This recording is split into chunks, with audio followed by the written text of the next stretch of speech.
Hi friends, KPS വ്ലോഗിൻ്റെ പുതിയൊരു വീഡിയോയിലേക്ക് എല്ലാവർക്കും സ്വാഗതം.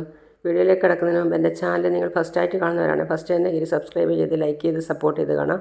അപ്പോൾ നമുക്ക് വീഡിയോയിലേക്ക് പോകാം. അമ്മുമ്മ പറയാണ്, മോനെ ഇനി മോളെ മനസ്സിൽ വിചാരിച്ചുകൊണ്ട് വേണം ഏത് കാര്യവും ചെയ്യാൻ. വിക്രത്തിനോട് കാർത്തികയെ പറ്റിയാണ് പറയുന്നത് അമ്മുമ്മ. അപ്പോൾ പ്രകാശം പറയാണ്, ഇനിയുടെ നമ്മുടെ എല്ലാ മുന്നൊരുക്കങ്ങളും സൂക്ഷിച്ച് വേണം അമ്മേ. കാരണം ഇവനെ കള്ളക്കേസിൽ കൊടുക്കാൻ വേണ്ടി ആൾക്കാർ കാത്തിരിക്കുകയല്ലേ. അപ്പോൾ കാർത്തിക അത് കേട്ടിട്ട് പറയാണ്, ഇനിയിപ്പോൾ ആരും വിക്രത്തെ കൊടുക്കില്ല. അങ്ങനെ കുടുക്കിയാൽ അവരും കുടുങ്ങും. ചെന്നൈ കടന്ന് സകല കളികളും പഠിച്ചിട്ടാണ് ഞാൻ വരുന്നത്. അങ്ങനെയാണ് ഞാൻ ബിസിനസ്സിൽ ഒന്നാമതെത്തിയത്. അതുകൊണ്ട് വിക്രത്തിനെതിരെ ആരെങ്കിലും നീങ്ങിയാൽ അത് അവരുടെ അവസാനമായിരിക്കും. വിക്രത്തിനെതിരെ അണിനിരങ്ങുന്നവർ ആരാണെന്നൊക്കെ എനിക്കറിയാം. സ്വന്തം പെങ്ങൾ വരെ വിക്രത്തിനോട് കാണിച്ചത് എന്താണെന്നും എനിക്കറിയാം. ഈ നാട്ടിലെ ഏറ്റവും വലിയ കമ്പനിയായിരുന്നു സരയു കൺസ്ട്രക്ഷൻ കമ്പനി. ഇപ്പം അത് RS കമ്പനിയായി. അപ്പോൾ പ്രകാശം പറയാണ്, എൻ്റെ മോളെ ഈ സരയു എന്ന് പറയുന്നവൾ ഈ കല്യാണിയെ കല്യാണം കഴിച്ച പെണ്ണിൻ്റെ മുറപ്പെണ്ണ. അവളുടെ അച്ഛനാണ് കഷ്ടപ്പെട്ട് ഈ കമ്പനി ഉണ്ടാക്കിയത്. ഇപ്പം എന്താ സംഭവിച്ചത്? അവരെയെല്ലാം തള്ളിക്കളഞ്ഞിട്ട് ഈ കല്യാണിയെ പിടിച്ചവർ MD ആക്കി. അച്ഛൻ പറഞ്ഞതിന് ശേഷം അവരെക്കുറിച്ച് ഞാൻ ശരിക്കും പഠിച്ചു. അതുകൊണ്ട് എനിക്കിനി പറഞ്ഞു മനസ്സിലാക്കി തരുമൊന്നും വേണ്ട. രണ്ടും കൽപ്പിച്ച് തന്നെയാണ് ഞാൻ നിൽക്കുന്നത്. ഇപ്പോൾ കാർത്തിക ഫുഡ്സ് എന്ന് പറഞ്ഞൊരു കമ്പനി നടത്തുന്നുണ്ടെങ്കിലും കൺസ്ട്രക്ഷൻ ഫീൽഡിലേക്കും എനിക്കൊരു കണ്ണുണ്ട്. അങ്ങനെയാണെങ്കിൽ എല്ലാം നോക്കി നടത്തുന്നത് വിക്രമായിരിക്കും. അതുകൂടി കേട്ടപ്പോൾ വിക്രമിനും പ്രകാശിനും അമ്മമ്മയ്ക്കുമൊക്കെ വളരെ സന്തോഷമായി ചിരിക്കുകയാണ്. സാരമില്ല വിക്രം, നിനക്കുണ്ടായ എല്ലാ അപമാനത്തിനും ഞാൻ പരിഹാരം കാണും. ശരി ചേച്ചി. മോളെ, ചിലരൊക്കെ എനിക്ക് കാണാനുണ്ട്. എൻ്റെ മോൻ ജയിലിൽ കിടന്നപ്പോൾ അഹങ്കരിച്ച ചിലരില്ലേ, അവരെയൊക്കെ കാണണ്ടേ അമ്മേ? എൻ്റെ മോനെ കൊണ്ട് വന്ന് കാണിക്കണ്ടേ? ഞാനൊന്ന് പോയിട്ട് വരാം. അപ്പോൾ കാർത്തിക പറയാണ്, എവിടെ വേണമെങ്കിലും പോയിക്കോ, ആരെ വേണമെങ്കിലും കണ്ടോ, വെല്ലുവിളിക്കേണ്ടവരെ ഒക്കെ വെല്ലുവിളിച്ചോ. ഇനി ഇവൻ്റെ കാല. അതുപോലെ തന്നെ ഇവനെ തോൽപ്പിച്ചവരുടെ, ഇവനെ ക്രിമിനലാക്കിയവരുടെ പതനം തുടങ്ങിക്കഴിഞ്ഞു. ഞാനത് ഇവനെ ജയിലിൽ നിന്ന് ഇറക്കിയപ്പോൾ തന്നെ എടുത്ത തീരുമാനമാണ്. വാടാ, മോള് പറഞ്ഞില്ലേ നമുക്ക് പോയിട്ട് വരാം. അപ്പോൾ അമ്മമ്മ അവളടുത്ത് പറയാണ്, എൻ്റെ മോളെ ഇപ്പോഴാണ് രണ്ടുപേരുടെയും മനസ്സൊന്ന് തെളിഞ്ഞത്. അതുപോലെ അവരെ കൊന്ന് കൊലവിളിക്കായിരുന്നു ഓരോ ദുഷ്ടക്കൂട്ടർ. അതൊന്നും ഒരുപാട് കാലം നിലനിൽക്കില്ല അമ്മൂമ്മേ. എന്നായാലും എല്ലാത്തിനും ഒരു അവസാനം ഉണ്ടാവും. അവസാനം ഉണ്ടായേ പറ്റൂ. ഞാൻ ചെന്നൈക്ക് പോകുന്നതിന് മുമ്പ് ഇവിടെ നിങ്ങൾക്ക് സ്വന്തമായൊരു ഭൂമി ഉണ്ടാവും, നല്ലൊരു വീടും ഉണ്ടാവും, അതുപോലെ തന്നെ കാറും ജോലിക്കാരും ഒക്കെ ഉണ്ടാവും. എല്ലാം നേടിത്തന്നിട്ടേ ഞാനിവിടുന്ന് പോവും. പെൺമക്കളെ ജീവന് തുല്യം സ്നേഹിച്ച ഒരച്ഛനാ ഇതുപോലുള്ള തിരിച്ചടി ഉണ്ടായത്. അതിനെന്തായാലും പകരം വീട്ടണം. പ്രകാശനും വിക്രമും വരികയാണ്. എന്നിട്ട് പറയാണ്, ഇവിടുത്തെ സെക്യൂരിറ്റി എവിടെ പോയടാ? അപ്പോൾ വിക്രം പറയാണ്, എന്തിനാ അച്ഛാ സെക്യൂരിറ്റിയെ കാണുന്നേ? അവന് പണ്ട് MDയുടെ പവറായിരുന്നു. അവനെ കണ്ടിരുന്നെങ്കിൽ അവൻ്റെ കർണക്കുറ്റിക്ക് 2 പൊട്ടിക്കായിരുന്നു. സെക്യൂരിറ്റി വന്നിട്ടില്ലെങ്കിൽ എന്ത്, സെക്യൂരിറ്റിക്ക് മൂത്ത സൂപ്പർവൈസർ വന്നിട്ടുണ്ടല്ലോ. അപ്പോൾ അയാളത്ത് പ്രകാശ് പറയാണ്, ഏയ് വരണം. പ്രകാശനോട് അയാൾ ചോദിക്കണം, നീ എന്തിനാ ഇപ്പോൾ ഇങ്ങോട്ട് വന്നത്? അത് നിന്നോട് പറയേണ്ട കാര്യമില്ല, എങ്കിലും പറയാം. നിൻ്റെ MDമാരെ ഒന്ന് കാണാൻ വന്നതാ. ഇവൻ ജയിലിൽ നിന്നൊക്കെ ഇറങ്ങിയാ? പിന്നെ അവിടെ വീട് വെച്ച് താമസിക്കുന്നു കരുതിയോ നീയൊക്കെ?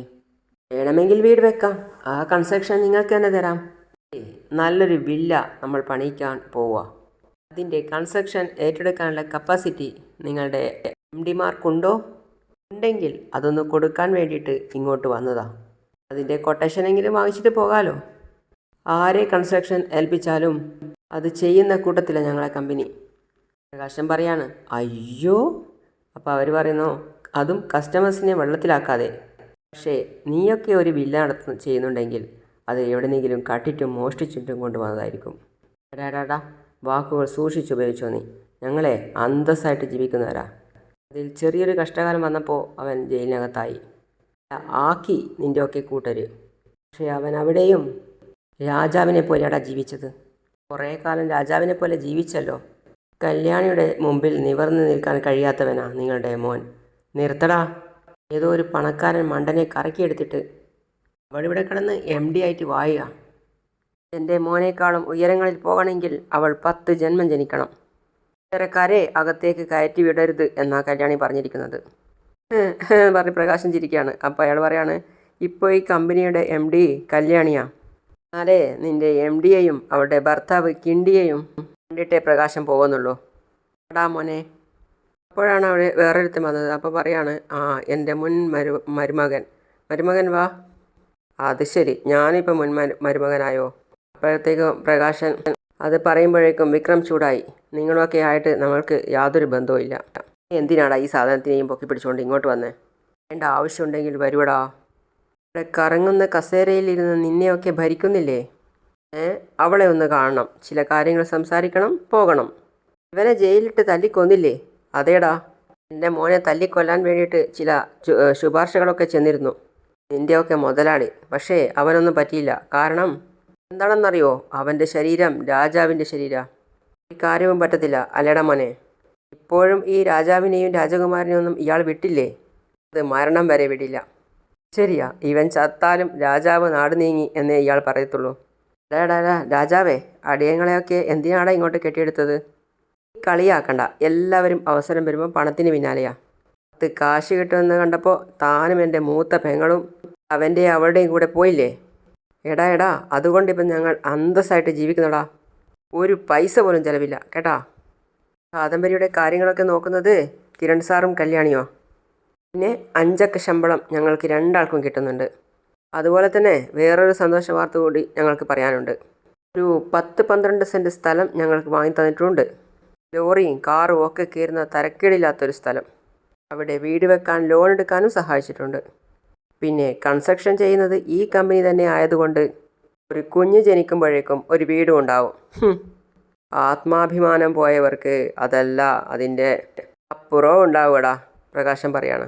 എവിടെ ആത്മാഭിമാനം പോയെന്നാണ് പറയുന്നത്? എൻ്റെ ഭാര്യയുടെ സഹോദരൻ ക്രിമിനലാണെന്നും ജയിൽ പുള്ളിയാണെന്നും പറയുമ്പോഴാണ് ആത്മാഭിമാനം പോകുന്നത്.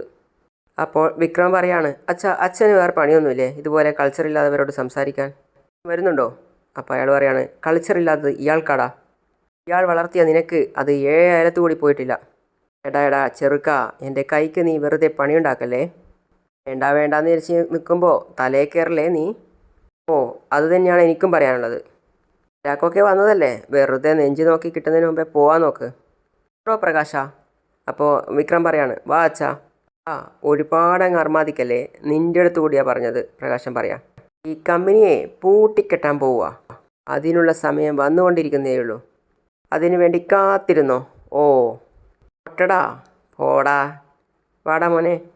ഇവരൊക്കെ ഇങ്ങനെ അർമാദിക്കണ്ടിട്ടുണ്ടെങ്കിൽ എന്തൊക്കെയോ തടഞ്ഞ് കാണുന്നുണ്ടല്ലോ പ്രകാശ്. ആരെയോ കുപ്പിയിലാക്കിയിട്ടുണ്ട്, അതുറപ്പാ.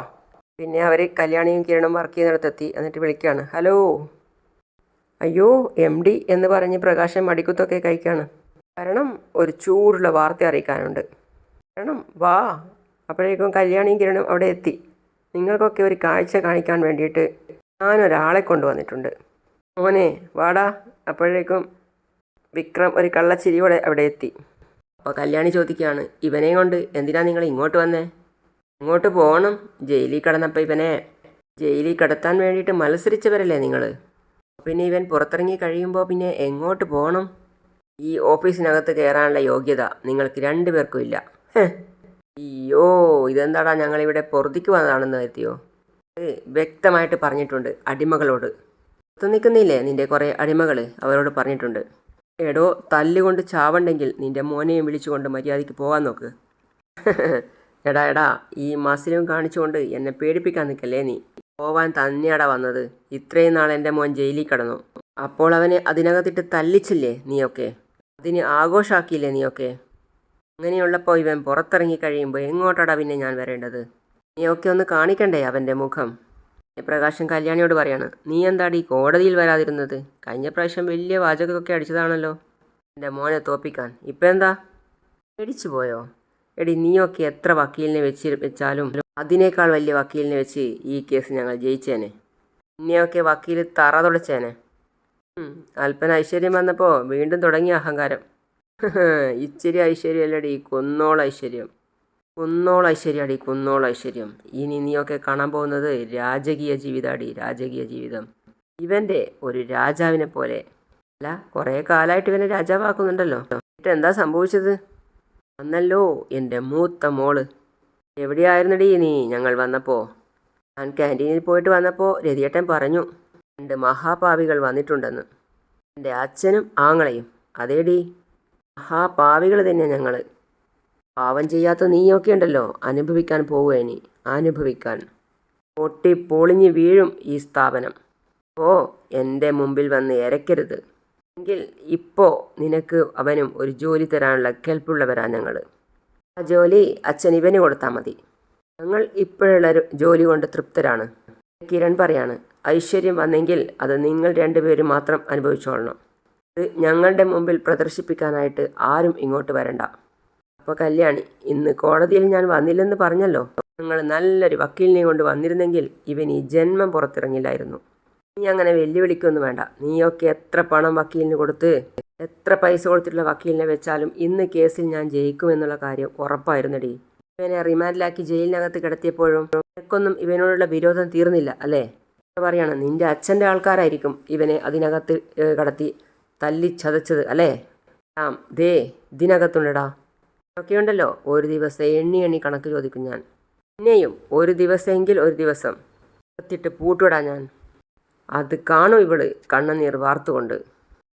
ആയിക്കോട്ടെ, ഇപ്പോൾ ഇവനെ വിളിച്ചുകൊണ്ട് പോകാൻ നോക്ക്. അല്ലെങ്കിൽ അച്ഛനെയും മോനെ ഞങ്ങൾക്ക് തല്ലി ഇറക്കേണ്ടി വരും. തല്ലു ഇറക്കിയോടി. നിനക്കും ഇവനിക്കൊക്കെ ഉണ്ടല്ലോ കുറേ ഗുണ്ടകൾ, വാടകയ്ക്കെടുത്തവർ. അതിലൊന്നും പ്രകാശന് ഒരു പേടിയുമില്ല.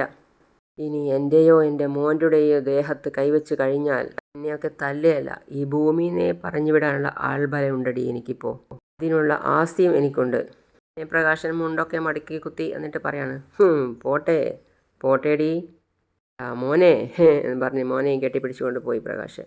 അപ്പോൾ കാദംബരി പറയാണ്, കണ്ടോ ജീവിതം എങ്ങനെയോ കുറച്ച് മെച്ചപ്പെട്ടപ്പോൾ സംസാരവും പെരുമാറ്റവും മാറിയത് കണ്ടോ. ഇങ്ങനെയുള്ളവനാ വീട്ടിലേക്ക് വന്നിട്ട് ഒരു ജോലി കൊടുക്കണമെന്ന് പറഞ്ഞത്. നമ്മളെ ഡ്രൈവറായിട്ട് അയാളെ വെക്കണമെന്ന്.